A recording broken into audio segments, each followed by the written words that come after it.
Hey, welcome back to the Ping Pong Flix Show. My name is Chris Wong. There's been a ton of DC updates for you today, including like animation, series, and also movies as well. So let's get right into it. The first topic is going to be about an all-new animated series produced by Warner Bros. Animation and Bad Robot Productions with the sixth and present next chapter of The Dark Knight.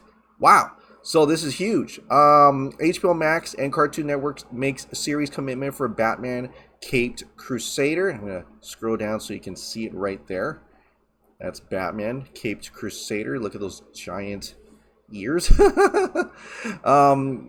Burbank, California, HBO Max, Cartoon Network have greenlit a straight-to-series order for Batman, Caped Crusader, an all-new animated series and reimagining of the Batman mythology through the visionary lens of executive producers Bruce Timm, J.J. Abrams, and Matt Reeves, and produced by Warner Bros. Animation. Bad Robot Productions in 6th and Idaho. The news was announced today. Todd Ashkim, president of Warner Bros. Global Kids, says it is always fun to feed the insatiable appetite fans have all for things Batman. Batman Caped Crusader will entertain first-time and die-hard fans alike, and with such an impressive creative team in place, we know we have another future Batman classic in the making. Batman Caped Crusader represents Timm's return to the iconic DC character in animated episodic television, which began with the Emmy Award-winning Batman the Animated Series, which was awesome. Back in the day, and still is, actually. If you take a look at a few episodes, it's actually pretty amazing. It's still pretty amazing. Now, nearly 30 years since the series premiered, Timm once again takes on the mantle of the Bat alongside two of the most acclaimed filmmakers in the industry, J.J. Abrams and Matt Reeves. Utilizing state-of-the-art animation techniques and technologies available, this powerful creative partnership will once again reinvent Batman and his iconic rogues gallery with sophisticated storytelling and nuanced characters and intense action sequences, all set in a visually striking world. Sam Register said Batman, the animated series, was a masterpiece that shaped the perception of the character for an entire generation of fans. It is in that spirit that we're bringing together three master storytellers in JJ, Matt, and Bruce, each with their own intuitive understanding and affection for the character, to create a new series that will continue in the same groundbreaking legacy. Executive producers Bruce, Timm, JJ, and Matt Reeves said, "We are beyond excited to be working together to bring this character back, to tell the engrossing new stories in Gotham City. The series will be thrilling, cinematic, and evocative of Batman's noir roots while diving deeper into the psychology of these iconic characters. We cannot wait to share this new world." And so if their basis is like in Batman the Animated Series, I love that, because that was awesome. That was like detective, noir, and just looking at that cowl right there, it kind of represents the old type of Batman. Whether this is in the 40s, I don't know. It just seems like it's the older Batman. I don't think it's modern in any way. But that's fine. Then it will get to that point where it's very noir-like, it's very detective-like, and I think could be potentially really exciting, especially the style.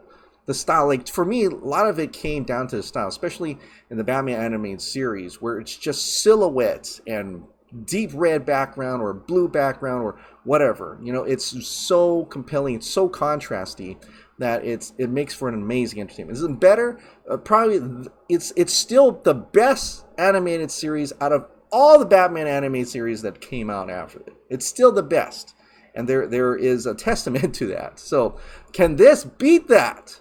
I wonder. I wonder. So that'd be interesting. So even though Matt Reeves is involved, I don't think this is in any way, just looking at the cowl, just looking at him, doesn't look like it's anything to do with Robert Pattinson Batman or Matt Reeves' own Batman that's coming out next year. So that's Batman. Well, what about Superman, man? Where's Superman getting no love? Well, apparently he does. Says, this coming from Variety, Superman animated series starring Jack Quaid coming to HBO Max Cartoon Network. Jack Quaid?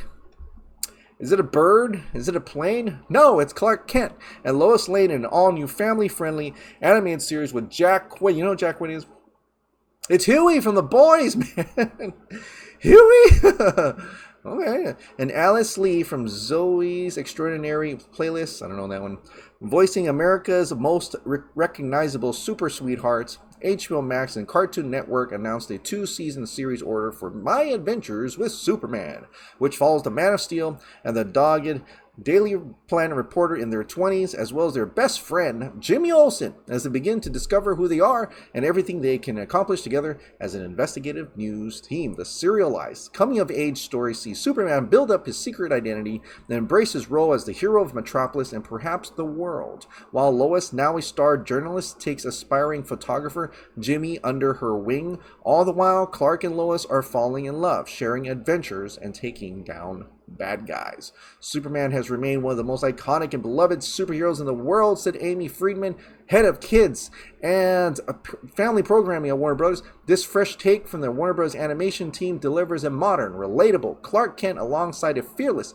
whip-smart Lois Lane who are navigating the small task of both becoming adults and trying to save the world. It's been a great partnership working with Cartoon Network and HBO Max to bring more DC superheroes to the platform in new and creatively interesting ways. This is the first animated Superman series in many years, and we want to tell our Superman story through the trio of Clark, Lois, and Jimmy, whose relationship dynamic will allow for rich, serialized, engaging stories as we explore their lives as individuals and their journey together as friends. So this is another animated series coming straight to HBO Max, just like Batman animated series. It's great to see Superman get some love as well. Curious to see how this will turn out. I haven't seen any, what the suit looks like. I think I saw a little snippet of the title, but I can't find it. But the title logo, and it looks like the regular classic, the comic book Superman, but it says My Adventures with Superman. So looking forward to this. Weird choice with Jack Quaid, but I guess if he's a 20-year-old goofy kind of Superman, yeah, I guess it could definitely work. It could definitely work with that. I wonder how he sounds coming across as the Man of Steel himself. So that's kind of interesting to see that. But it's great to see that we're getting more original animated, like not just like reruns of stuff. I mean, it's great to see like I don't even know if Adventures is Superman on HBO Max. I don't know. I know Batman is, but it's great to see original Superman works and Batman works coming straight to HBO Max. So that's kind of cool to see that. It's a long time coming, but I guess they're finally going to do it, which is really great. No Wonder Woman though. Sorry, I don't know why. You think they'd make like a Wonder Woman animated series by now, but oh well. But there is another animated movie that's coming out. Okay, so this is exciting.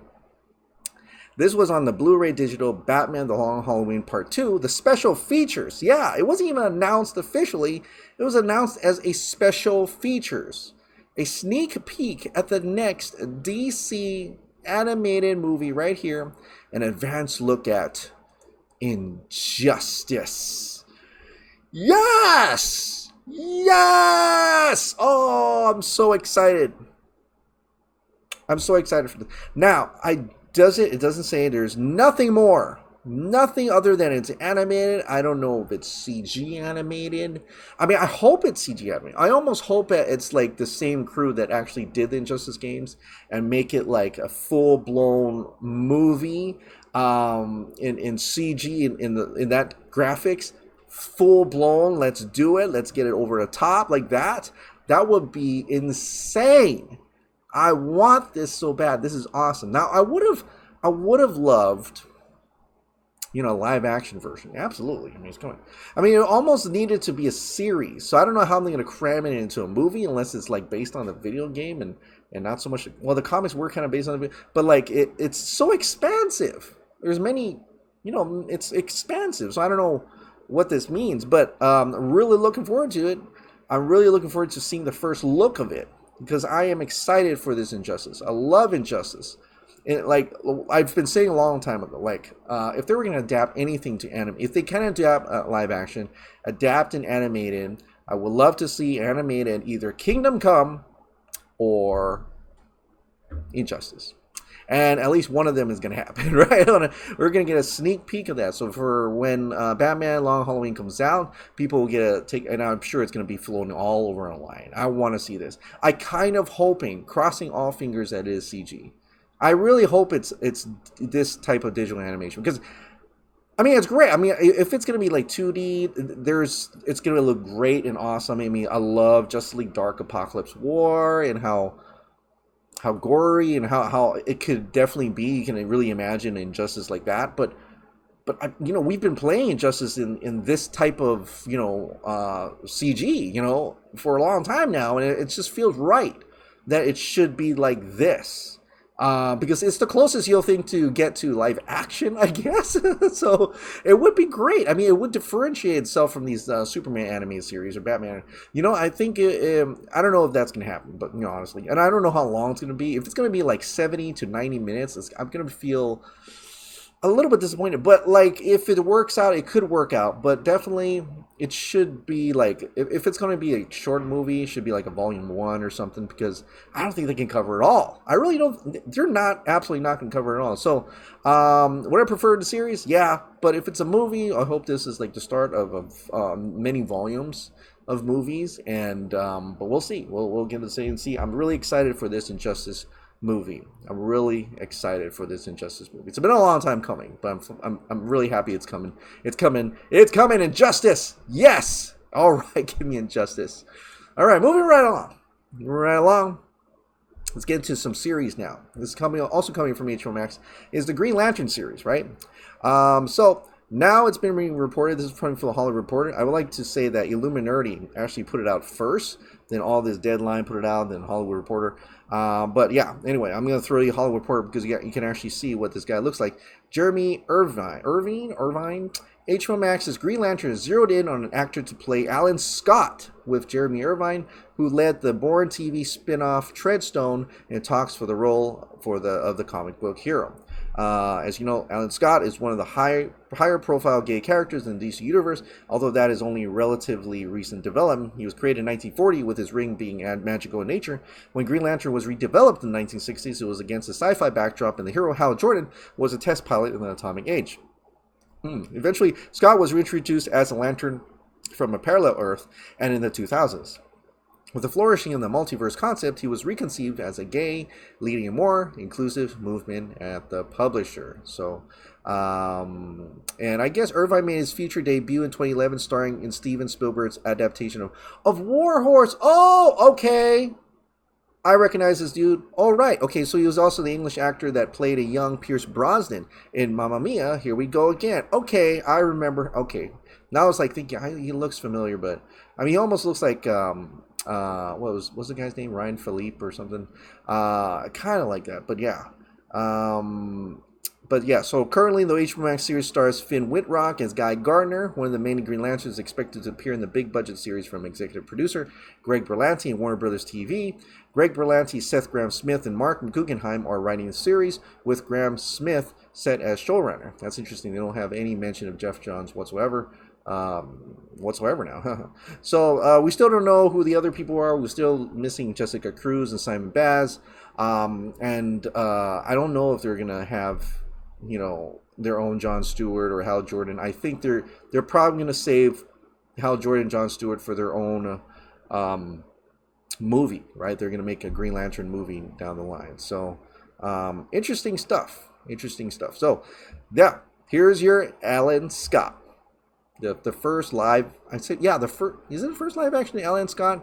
I could have sworn there was one other version before, but yeah, for modern, I guess you could say, Alan Scott, here you are. All right, so let's get into movies now. Well, there's some more promo. We talked about the Batman promo art and all that artwork that came out because they're selling calendars. Well, apparently Suicide Squad has their own calendar as well. It says 2022 calendar, but we know it comes out pretty soon. And you see the Suicide Squad members here in this poster here with all the different members that they'll probably all, if not all, most of them will probably die. But yeah, lots of Harley Quinn. Lots of focus on Harley Quinn here. She's definitely not dying, at least I don't think. But yeah, this is a 12-month calendar for all the Task Force X. Lots of focus on Harley Quinn, pretty much takes the cake in terms of appearances on this calendar right here. So she's the main one. James Gunn did say that he loved, there's this 4-minute action sequences that he absolutely loved with Harley Quinn in it. So that might be the part where it's all slow motion action. She's shooting around. I think that's the sequence that they're probably he's probably talking about. So I'm kind of intrigued by that one that's coming out. All right, so that's the Suicide Squad. All right, so a new movie announcement has been made, and it has been announced for a while, but this is the one that Joss Whedon was originally directing, but now we got new directors for this. Coming from the Hollywood Reporter, the Batgirl movie project has found its directors at I can't say this. Adil El Arbi and Bilal Fallah, the duo behind the 2020 hit Bad Boys for Life, have closed the deal to steer Warner Bros. DC feature centering on Barbara Gordon, the daughter of Gotham City Police Commissioner James Gordon. Christina Hodson, who wrote Bumblebee, is in the Warner's fold with her screenwriting on Birds of Prey and The Flash, penned the script for what is being planned as a movie for HBO Max. Christian Burr, who is gearing up for the release of Cruella this month, is producing. Barbara Gordon is the most established version of the Batgirl character, who was initially introduced in 1961 as Betty Kane. It's just some information about that. So I guess the last time we had a live-action big-screen appearance was, of course, Alicia Silverstone in Joel Schumacher's 1997 movie Batman and Robin. The project previously had Joss Whedon on board as writer and director. Whedon came on in March 2017, but left in April 2018, at the time saying he failed at cracking the story. We all know he got fired. With Batgirl, we hope to take the audience on a fun ride and see a different side of Gotham, said Burr. Christina's script is crackling with spirit. Wow. Adil and Bilal have an excited and joyous energy, which is infectious, making them the perfect filmmakers for this Bat project. And I'm just psyched I get to be a part of the DC universe, which is super cool. LRB and Falah were born in Morocco and studied film in Belgium. They cut their teeth with European thriller and directing episodes of FX crime drama Snowfall, but gained attention when they helmed the third Bad Boys movie. The action-packed movie had stalled in development for years, but their pair put the title back on the street with new rims and a strong engine, re-energizing an aging franchise. The movie garnered the best reviews of any of the Bad Boys movies and became the highest-grossing grossing American movie of the year, in a year that is asterisked by a pandemic lockdown. Off the strength of Bad Boys, they trampolined to co-showrunners of Marvel series Miss Marvel, where they also directed the premiere and finale episodes, the latter of which wrapped a few weeks ago. The duo are currently in production on Rebel, family drama, and so on and so forth. So, that's interesting. They had a lot of projects. Bad Boys for Life. Okay, so there is some, they got some of that action going on, which is really cool.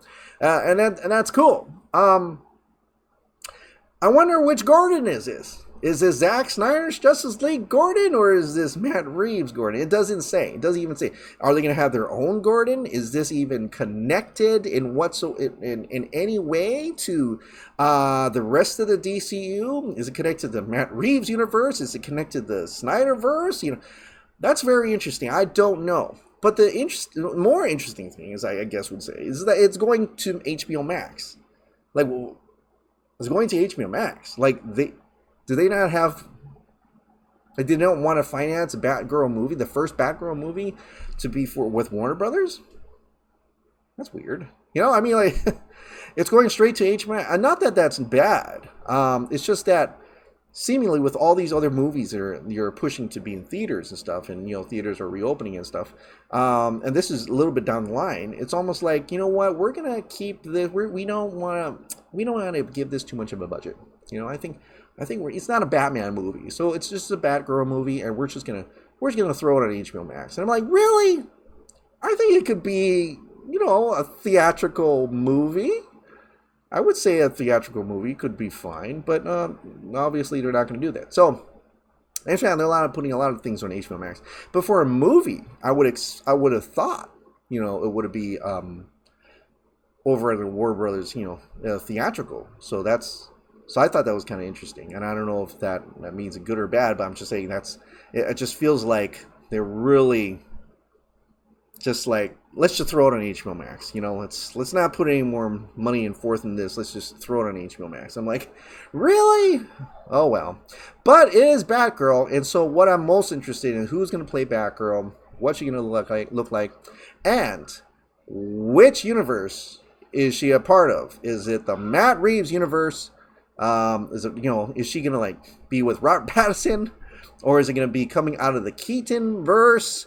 Because there's the Keaton verse too. Is Michael Keaton's Batman that Batgirl, or is it going to be the Gordon from the Snyder, the Snyderverse? Is it Ben Affleck, right? So it makes me, I'm really curious about that. Which direction and which universe is this spinning off from?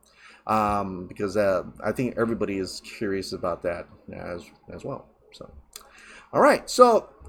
Speaking of HBO Max, they finally announced their ad-supported tier pricing. Okay, so right now, they're launching the first week of June.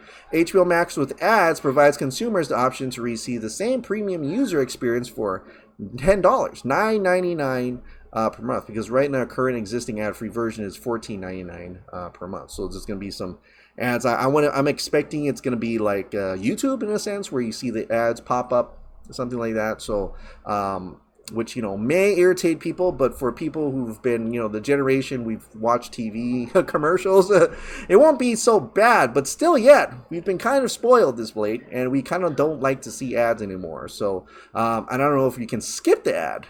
That's another thing, right? Because there are some platforms like Hulu. I think Hulu. I haven't seen it for a while, but there's like ads playing, so that could be it. But when you're looking through, you scroll through all that stuff, if you want to read it and everything, and when it's scheduled to launch in certain countries, like there's they kind of call out that they're going to launch later this year through other countries that doesn't have HBO Max yet. It's interesting that right there they finally acknowledge Zack Snyder's Justice League. In a way, it says hit. Offers consumers best-in-class iconic programming for each member of the household, from award-winning blah blah blah hit Max originals, including The Flight Attendant and Zack Snyder's Justice League. So at least there you have it. They're finally acknowledging Zack Snyder's Justice League. Not finally, because they did it on the AT&T, they did it for the Discovery, but putting it in a little thing about the ads about HBO Max, promoting HBO Max, if you will, that they finally have a little sentence there. Hit Max originals, including Flight Attendant, which is awesome, and Zack Snyder's Justice League. There you go. There you have it. It was successful. It is a hit. Definitely, it is a hit. All right, let's get into channels, the members' comments. So if you want to leave a member and comment or question, please join as a member down below, and then I'll be able to read it. Because I only pull the members' comments and questions. Okay. First one is from I Hack Fruit. It'd be cool if, with everything going on at Warner Media or Warner Discovery, whatever they decide to call it, that maybe they'll make DC its own studio, like how Disney has Marvel Studios. In the naming vein of Warner Brothers Pictures, they could call this new studio DC Pictures. DC Pictures just sounds so awesome to me, and maybe one day it'll happen. You got a good point there. I didn't think about that, because now they have a new bosses. They may be able to say, let's spin off DC to make their own stuff, make their own content. So you got something there. I think that would be cool. Manu, if anyone's going to criticize Kyler for being too slow to roll out HBO Max overseas, where's the same criticism for Disney Plus back when it started, or Hulu, or several other streaming platforms for that matter? Kyler had pushed Hulu to go global. It never happened, and that was one of his regrets. It's not just about pressing a button or whatnot. There's licensing issues, third parties, etc. HBO Max is coming soon in several territories, but for example, in France, the earliest it might show up in 2022 because OCS there has the rights to HBO content. It's not Kyler's fault necessarily. What differentiates Snyder Cut release from Restored Snyderverse is that JL2 and 3 aren't ready-made movies and can't be used as an attraction for a new OTT platform like Discovery Warner. So whatever decision Zaslav takes, it has to be with a long-term plan. Shouldn't expect Snyderverse to be announced immediately, but if it happens, then nothing better. Yeah. It's not going to happen. I don't think it's going to happen anytime soon. We're going to have to wait and see about that. I think it will take Zaslav, if they want it, it will take them to take over first. Zack adding, I will say that out loud, really implies there's something happening. He's not at liberty to say at the moment about the release of his cut of Sucker Punch, doesn't it? Well, I guess he's not afraid. And you know, when he says things about Warner Bros., I don't think he's afraid about the ties anymore. He could honestly cut ties at this moment, and he has in a way. So that's probably he just kind of like, I'm just gonna burn that bridge. Even more so now that they're maybe changing the guard over there, so it may work out for him. Thing is, having a picture of an actor, actress as their character on screen means they have to be paid for the use of their likeness. So if they'd had a picture of Karen in the episode, they'd have to pay her. It might be the reason they cut the shot. Oh, that's interesting. So they actually have to pay the person for a picture? While the credit scene with Dr. Savannah, yeah, sorry. Mr. Mind might be one, Savannah, might be one, more like the Avengers credit scene with Thanos. The scene itself had Mr. Mind mention his role linked to the gods. That would seem to point to his involvement for the gods. Perhaps Savannah is in a credit scene again. I just can't spoil it. That's, you got to be right. Maybe Mr. Mind is like the ultimate bad guy, right? Maybe. I say something like HBO Discovery flows best as a name for the streaming service, as in Discover a lot with HBO. You know, it's just so. The only thing about using HBO, and I know it's a big name, HBO. You know, everybody calls it HBO, but it's like, it's just, there's so much. There's like HBO Now, HBO Go, HBO Max. Even that at that time, people were like getting confused. Which HBO do we use? So I don't know. That's not fair to Melissa Benoist's Supergirl. It really was a very good show up until the season. I believe it was in bringing in millions of viewers every season. Bad writing or lack of ideas throughout the Arrowverse shouldn't be taken out on her. Even Flash series is boring now. Dismissing her for Superman sounds more like a Warner Bros. Emmerich. I was going to watch the CW Superman, but after I saw their commercials saying it's the way Superman is supposed to be done, I was like, F that. LOL, that statement took shots at Cavill and Snyder while copying from them. Interesting. I mean, I thought it was honored because there was a lot of scenes that was very Snyder-esque. But sorry for commenting on old videos, but I have been in the hospital and now I'm catching up. Wow, I hope you're all right, man. Having said that, I hope there isn't a Black v Superman. Oh, Black Superman? The Rock has his, Black Adam versus Superman has his contracts that he doesn't lose. His opponents only get certain numbers of hits on him. Jason Statham has the same type of contract, which means heel Rock will find a way to win or lose by winning. It'll weaken Cavill's Superman more, including his losing to Bats. Rock's bad acting, bad wrestling, all about for himself. Keep him out of the Snyderverse. That's what he meant by the power and DC about to change. He wants his character to beat them all without knowing. With knowing Superman as DC's going to buy even a monster trio. That could be, that, you got a lot of that right. I mean, like, he's probably going to beat Superman, right? Or join up with Superman, or have a tie or something. You got it right. I think the Dwayne The Rock Johnson is really all about getting his name up there. Absolutely. Superman Lois is such a great show. Finally, something on CW I can embrace. Shame that Strong has been cut out of Shazam 2. They may have changed their story idea. I hope he comes back for Shazam versus Black Adam. Story treatment by Momoa. I love it. I love it. I hope they take his idea and run with it. Nashton, Riddler, and the Batman look sick. Very much looking forward to seeing this film. Yeah, a lot of great content yesterday. I see a lot of people are interested in that. Yeah, interesting to see what comes out for all these different stories and where they're taking it. Like, I really want to know, where are they taking this version of the DCU?